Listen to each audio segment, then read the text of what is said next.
A localização, ela sempre vai ser o fator principal, na minha opinião, né? Mas hoje, com a diversidade que você tem de acoplados de hotelaria dentro dos edifícios, eu acho que a localização ela ainda é a mais importante, mas as pessoas vão passar a avaliar.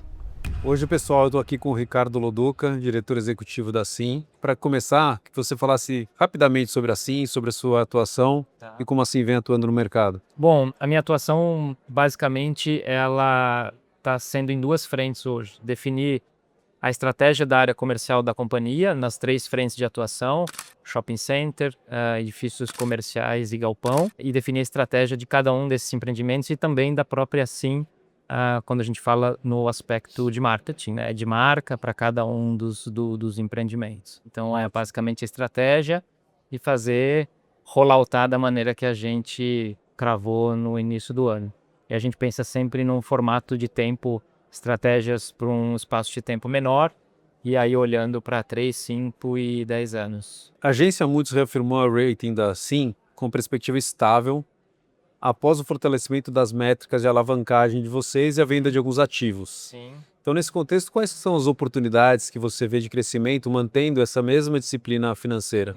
Eu acho que é legal dizer que num momento de instabilidade, né, num cenário macro, taxa de juros um pouco mais alta, mesmo agora a gente tendo um pouco de tendência de queda mais para frente, é legal quando você tem uma companhia que está com a taxa de alavancagem em ordem, né, dentro do esperado, e dinheiro em caixa, né, porque você começa a atuar meio que na contramão do mercado. Então você fica livre para olhar a oportunidade, né?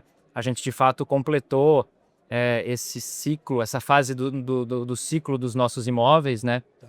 Especialmente dos edifícios e dos shoppings. E agora a gente está à disposição para reabrir novos ciclos. Então, eu acho que essa é uma das grandes vantagens. Eu acho que é um momento propício também para achar essas novas oportunidades, né? Ainda com a taxa de juros alta, Então, surgem oportunidades para eu quem acho tem que caixa. esse é um dos grandes trunfos, assim, de você estar capitalizado, com baixa taxa de alavancagem e pronto para olhar a oportunidade. A gente está pronto, preparado. E assim tem apostado nesses modelos plug and play e turnkey como forma de agregar valor e acelerar a ocupação dos imóveis, né? Qual o papel dessas soluções na evolução do mercado corporativo no Brasil? A gente discutiu um pouco mais cedo aqui em alguns dos painéis, né? A gente falou bastante desses modelos mais prontos para certos tipos de inquilinos, certos tipos de cliente. E a gente vê que esse modelo ele está se ampliando também. Quando a gente começou um pouquinho antes de pandemia, um pouquinho depois de pandemia, desculpa, ele estava mais restrito a lajes um pouco menores. Então, assim, clientes que não precisavam de espaços tão grandes, mas que queriam ter a praticidade de não colocar a mão na massa para ver arquitetura, não colocar a mão na massa para fazer obra. Então, isso facilitava muito em alguns aspectos. O primeiro é praticamente uma inexistência de carência. Então, quando você entrega a caixa prontinha, o cara vai lá, coloca o computador na tomada e vai trabalhar. O segundo é a proximidade que você tem com o teu inquilino. Então, é um relacionamento, porque você, de uma certa forma, coloca a mão na massa num espaço que ele não gostaria de colocar. Então, isso, de alguma maneira, te aproxima na área de relação. Um outro ponto que a gente vem notado é que empresas que demandam áreas maiores também estão procurando por isso. Então, a gente não fazia muito, até não faz agora na Faria Lima, mas estamos começando a pensar, lajes de 2.000, será que vale? Né? É uma discussão que a gente estava tendo agora há pouco aqui num dos painéis. Essas áreas de 700 metros, elas já estão praticamente consolidadas nesse modelo. As torres que a gente tem aqui em cima no JK, a parte de locação voou, ela decolou, a gente conseguiu um número de visitas muito maior, um espaço de locação de tempo muito menor. Então essa tese já se provou para esse tipo de cliente. E agora a gente está estudando e avaliando para clientes com áreas um pouco maiores. E será que a gente já consegue dizer que isso é tão importante quanto a localização? Ou como é que ainda... Porque a localização sempre foi o principal motivo para uma locação, né? A localização, ela sempre vai ser o fator principal, na minha opinião, né? Mas hoje, com a diversidade que você tem de serviços, com a diversidade que você tem de acoplados de hotelaria dentro dos edifícios, eu acho que a localização ela ainda é a mais importante, mas as pessoas vão passar a avaliar, né? Então, Não importa se você tem um baita do empreendimento na Faria Lima, você tem que ter serviço para essas pessoas, para motivar as pessoas a irem ao escritório. É meio que você colocar a casa no escritório, né? Tá, E não o escritório na casa. tá. Então, eu acho que qualquer tipo de serviço de hotelaria, ele agrega e ele pode ser um fator de decisão realmente do cara optar por estar no endereço mais nobre ou no endereço secundário. E existe algum tipo de assimetria de mercado, positiva ou negativa, que você acredita que ainda não está sendo adequadamente, assim, percebida pelos investidores? Uhum. Na época de pandemia, existia uma assimetria maior, Tá, de fato, entre os preços, né? Então, ele era muito mais colado com Faria Lima, né?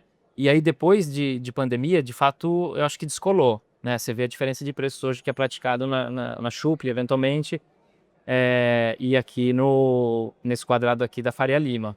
Então, acho que a simetria, ela existia, né? tá. Ela ainda, eu acho que ela é forte, mas eu acho que a tendência é essa simetria começar a se reduzir, né? Porque a Faria Lima, ela dita o preço, né?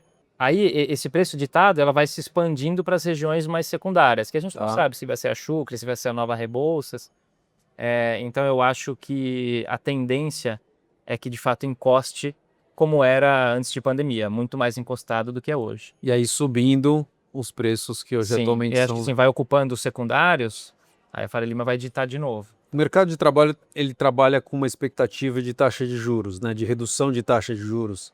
Na sua visão, qual que vai ser o efeito predominante no setor de lajes corporativas, considerando essa redução? Acho que bem objetivamente falando, são dois. Eu acho que a economia real, então o investidor, pessoa física ou jurídica, está disposto a fazer um investimento real numa laje, num prédio, em algumas lajes, e fundo imobiliário que começa a ser uma atração um pouco maior do que quando a taxa de juros está lá em cima. Sim, sim. Então, na minha opinião, são essas duas frentes que devem mudar, o que para a gente é bom. Acho que talvez até primeiro o fundo imobiliário, né, Sim, começa a ter uma.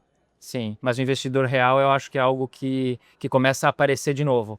Deixa lá de estar com o dinheirinho no banco, né, para tentar colocar em algum outro com risco um pouco mais médio, uma taxa de juro mais racional. Cara, então eu queria te perguntar para a gente ir terminando, como é que você percebe encontros como esse que o GRI proporciona, a possibilidade de encontrar outros players do mesmo mercado, poder ter essa troca, como que isso agrega de valor para vocês na atuação de vocês ao longo do tempo? Bom, eu acho que networking, ele nunca é demais, né? Então, por isso que a gente está sempre presente nos eventos aqui do GRI, porque com relacionamento é que você encontra as oportunidades, né? Seja ela com um player que é super conhecido, até eventualmente uma surpresa ou um garimpo que aparece numa conversa até informal num almoço, né?